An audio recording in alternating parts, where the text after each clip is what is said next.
Hello dear student, this is R K Sharma from English word. Dear students, आज मैं कक्षा 12वीं के छात्र छात्राओं के लिए lesson 18 India through a traveller's eyes के क्वेश्चन आंसर्स लेकर के आया हूं। यदि आप हमारे चैनल पर नए हैं और अभी तक आपने हमारे चैनल को सब्सक्राइब नहीं किया है तो अभी हमारे चैनल को सब्सक्राइब करें और बेल आइकन को भी प्रेस करें। तो आइए स्टार्ट करते हैं हमारी आज की वीडियो।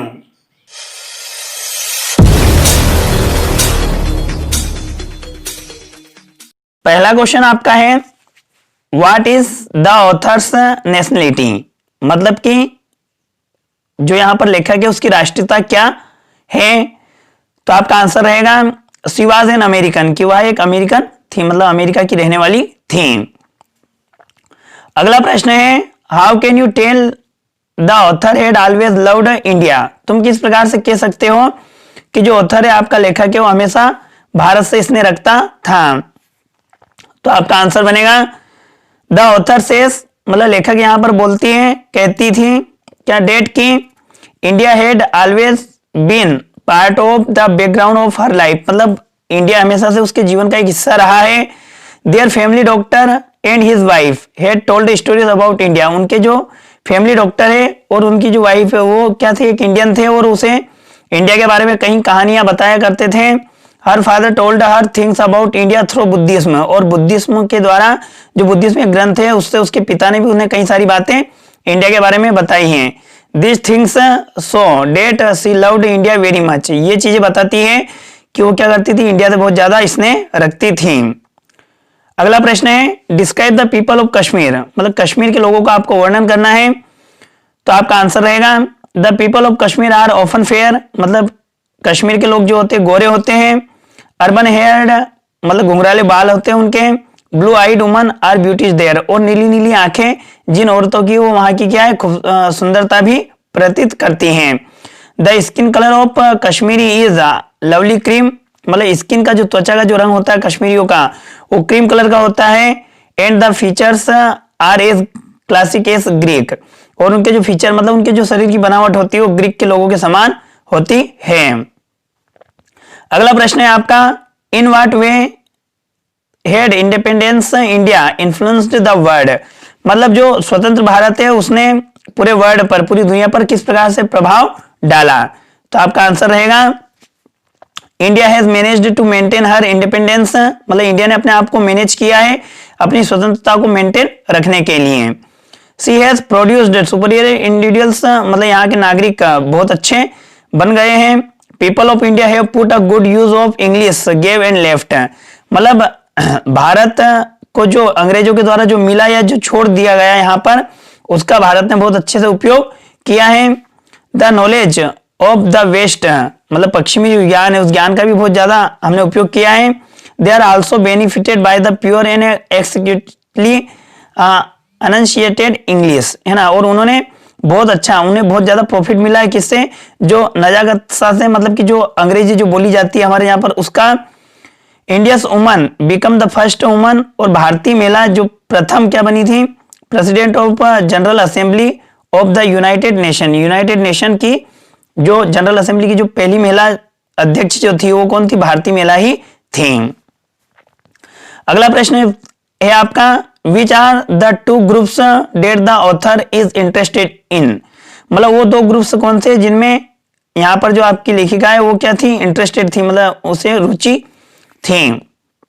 तो आपका आंसर रहेगा she is interested in two groups, मतलब वो दो ग्रुप में इंटरेस्टेड थी। The young intellectuals in the cities, मतलब जो युवा है और बुद्धिजीवी है जो शहर में रहते हैं उनसे। And the peasants in the village, और गांव के जो किसान लोग हैं उनसे। अगला प्रश्न है आपका, how did the author compare the American war of independence with India's freedom struggle, मतलब किस प्रकार से जो लेखिका है यहाँ पर वो भारतीय जो अमेरिका का जो वर्ल्ड वार था, मतलब वार था इंडिपेंडेंस के लिए, आजादी के लिए, उसका किस प्रकार से भारतीय जो युद्ध हुआ उससे तुलना करती है, जो भारतीय लोगों का जो स्ट्रगल रहा था, जो प्रयास रहे थे उनसे।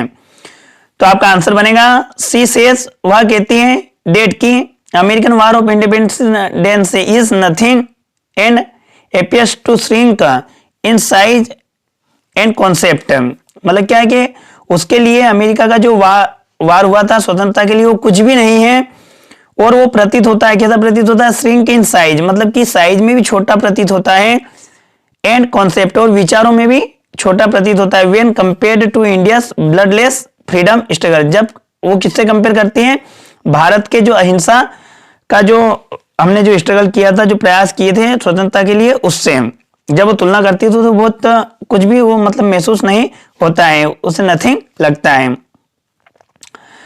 अगला प्रश्न है आपका, what problem did the educated Indians face, मतलब भारत के जो पढ़े लिखे जो लोग हैं वो किस प्रकार की समस्या का सामना करते हैं।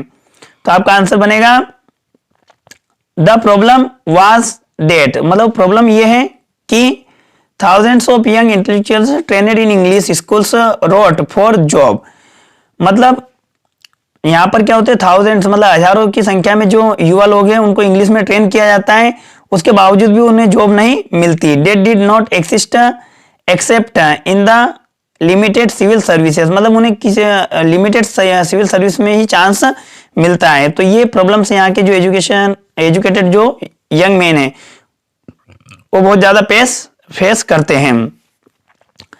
अगला क्वेश्चन है आपका, what conclusion did the author draw when she compared the Indian peasants with those of other countries, मतलब वो क्या कंक्लूजन, क्या सारांश निकालती हैं जब वो भारतीय किसानों की तुलना जो दूसरी अदर कंट्रीज जो है उनके साथ में करती है, किसानों की तुलना स्पेशली, है ना। तो आपका आंसर बनेगा सी सेज, वह कहती है डेट की Chinese peasants was rich in comparison with those of Indian, है ना, मतलब कि भारत की तुलना में जो चाइनीज जो पीजेंट्स हैं मतलब किसान है वो क्या है, अमीर है। Only the Russian peasants could compare with the Indian village, मतलब भारत के जो गांव के लोग हैं उनके साथ में केवल वो किसकी तुलना कर पाई, रशिया के जो पीजेंट्स हैं मतलब किसान है उनकी तुलना वो कर सके। अगला प्रश्न है आपका, what reason did the author give for Indians having many childrens, मतलब भारतीयों के ज्यादा बच्चे होने के पीछे का जो कारण लेखिका के द्वारा बताया गया वो क्या था।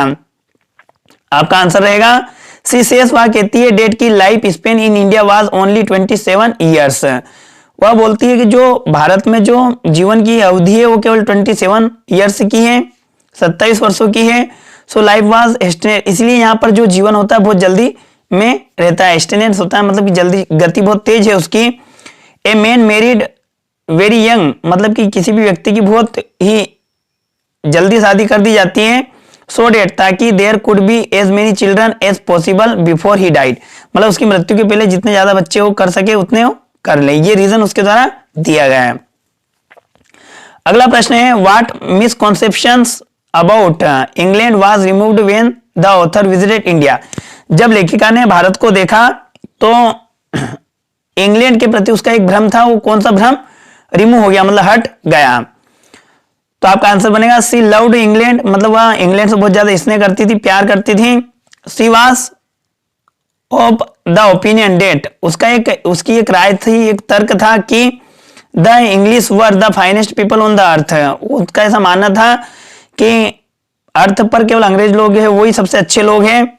But when she visited India, परंतु जब उसने इंडिया को देखा तो क्या हुआ, जब उसने इंडिया को विजिटेट किया, she found that colonialism has corrupted them, उसने पाया, क्या पाया कि उपनिषेधवाद ने उन्हें भी करप्ट कर दिया, मतलब भ्रष्ट कर दिया है। अगला प्रश्न आपका है, why did the eldest brother live out of the house, मतलब जो सबसे बड़ा भाई था वो घर के बाहर क्यों रहता था। तो इसका आंसर आपका बनेगा the eldest brother had a stroke of paralysis, मतलब वो पैरालिसिस लकवा से पीड़ित था। एंड दो the member of the family, हालांकि क्या है वहां की जो उसकी फैमिली के जो मेंबर हैं उन्होंने उससे बोला, begged him to live in the house, उससे कहा, उन्होंने बहुत प्रार्थना की कि आप घर के अंदर ही रहिए। He chose to live out, परंतु उसने घर से बाहर की जगह चुनी रहने के लिए, सो डेट, ताकि he might be ready to listen to the villagers, ताकि वो गांव वालों को सुनने के लिए तैयार रहे। When they came to him, जब वो उससे मिलने आए। अगला प्रश्न है आपका, what were the author's comment on the custom of eating with the right hand, मतलब ऑथर की क्या कमेंट रही, क्या प्रतिक्रिया रही जब उसे सीधे हाथ से खाने का जो रिवाज है उस रिवाज के बारे में पता चला। तो आपका आंसर रहेगा हर कमेंट्स वर, उसकी कमेंट्स थी। क्या थे उसके comments? What is so clean as once right hand washed for eating food, मतलब कितनी अच्छी बात है कि किसी का सीधा हाथ धुलवाया जाता है खाना खाने के लिए। आपका अगला प्रश्न है why did the host eat with his back towards the guest, मतलब उसका जो होस्ट था उसने खाना, जो मेहमान थे मतलब जो वो वहां पर मेहमान के रूप में थी तो उसकी ओर पीट करके क्यों खाया, मतलब अपनी बैक साइड उसके साइड क्यों की। तो आपका आंसर रहेगा ही डिड सो, मतलब उसने ऐसा किया नॉट बिकॉज ऑफ इनहॉस्पिटलिटी, मतलब उसका ये नहीं था कि वो मेहमान की मेहमान नवाजी करने का मतलब था या उनकी इंसल्ट करना चाहता था, बट परंतु simply a private devotion to a religious feeling, परंतु ये क्या उसकी एक धार्मिक जो फीलिंग थी उस फीलिंग को उसने शो किया था।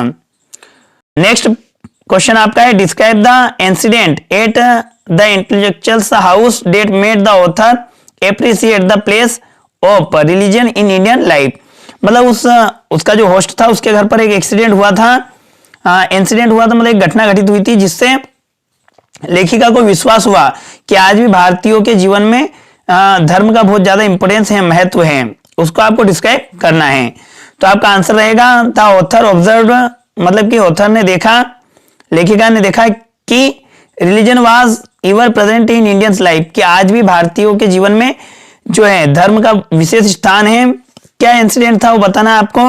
When she was talking to her hostess, her husbands, मतलब जब वो अपनी होस्टेस मतलब उसका जो होस्ट था उसकी वाइफ से बात कर रही थी, हर हस्बैंड से इल्डेस्ट ब्रदर केम देयर, वहां पर उसके पति का सबसे बड़ा भाई जो था वो आया, विदाउट स्पीकिंग टू देम, मतलब उनसे बिना बोले।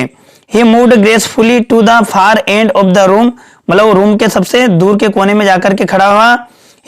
His bare foot silent upon the floor, मतलब वो पैर, उसके जो पैरों की आवाज थी बिल्कुल धीमी थी। देयर ही नेल्ट, वहां पर वो अपने घुटनों के बल झुकता है। हिज हेड बोड, और अपना सिर झुकाता है। And so reminded for 15 minutes, और करीब वो वहां पर ऐसा कैसे उसी अवस्था में 15 मिनट के लिए बैठता है। हर होस्टेस सेड, उसकी होस्टेस ने उससे कहा डेट की he came there during the prayer time, उसकी होस्टेस ने कहा कि ये यहाँ पर रोज आते हैं उनकी प्रेयर के लिए, मतलब कि अपनी नमाज के लिए। सिंस चूंकि his own home was at some distance from his place of business, क्योंकि उनकी जो स्वयं का जो घर है वो उनके कार्य के स्थल से कुछ दूरी पर है, इसलिए वो दिन में नमाज पढ़ने के लिए यहाँ पर आते हैं। तो यह वो इंसिडेंट था, यह वो घटना थी जिससे उसे पता चला कि भारतीयों के जीवन में धर्म का आज भी विशेष स्थान है। अगला प्रश्न आपका है how has explore to India affected the author in her writing, मतलब यहां पर क्या ऐसे विवरण उसे मिले जिनके कारण से लेखिका ने इंडिया के बारे में लिखा। जो आपकी लेखिका है उसने इंडिया के बारे में किस कारण से लिखा, क्या ऐसे विवरण उसे मिले। तो आपका इसका आंसर रहेगा इट वॉज स्टैंडर्ड द, मतलब उसने यह बताया कि बहुत ही अजीब बात थी कि American except for a few had not understand the real meaning of the book, मतलब उसकी जो बुक उसने लिखी उसने बोला कि जो अमेरिकन जो लोग हैं, अमेरिका के जो रहने वाले हैं वो बहुत ही कम लोग हैं जो उसके जो उसने बुक लिखी उसके अर्थ को नहीं समझ सकते। कौन सी बुक? कम माई बिलव्ड, ये जो बुक है उसको शायद ही नहीं समझ पाएंगे अबाउट इंडिया, जो इंडिया के बारे में। But the Indian reader understood, परंतु जो भारत के जो पाठक रहेंगे, पढ़ने वाले जो लोग रहेंगे वो इसे निश्चित रूप से समझ सकेंगे। अगला और लास्ट प्रश्न आपका है why according to the author is the Christians missionary failed to change the world, मतलब लेखिका के अनुसार किस कारण से जो क्रिश्चियंस मतलब कि जो ईसाई धर्म प्रचारक हैं वो दुनिया को बदलने में असफल रहे। तो आपका आंसर बनेगा अकॉर्डिंग टू द ऑथर, मतलब लेखिका के अनुसार the Christians missionary failed to change the world, मतलब कि जो ईसाई धर्म प्रचारक हैं वो दुनिया को बदलने में असफल रहे। बिकॉज क्योंकि they have not been willing to pay the full price of faith, शायद उन्होंने जो फेथ की जो फुल प्राइस होती है, पूर्ण जो कीमत होती है, वो नहीं चुका पाए हो। दे पे ओनली पार्ट, वो उसका कुछ पार्ट ही चुका पाए। अनेबल टू एक्सेप्ट अटरली, मतलब वो पूर्ण रूप से एक्सेप्ट नहीं कर पाए। To pay the last full measure of the costly idealism, मतलब उनकी जो विचारधारा थी, उस विचारधारा का जो सही माप था वो माप नहीं कर पाए। तो ये आपके जो क्वेश्चंस थे मैंने अच्छे से हिंदी में आपको एक्सप्लेन किए। मुझे उम्मीद है आपको वीडियो अच्छी लगी होगी। अगर आपको वीडियो अच्छी लगी तो प्लीज हमारे चैनल को सब्सक्राइब करें, वीडियोस को लाइक करें, शेयर करें। Thank you so much for watching the video.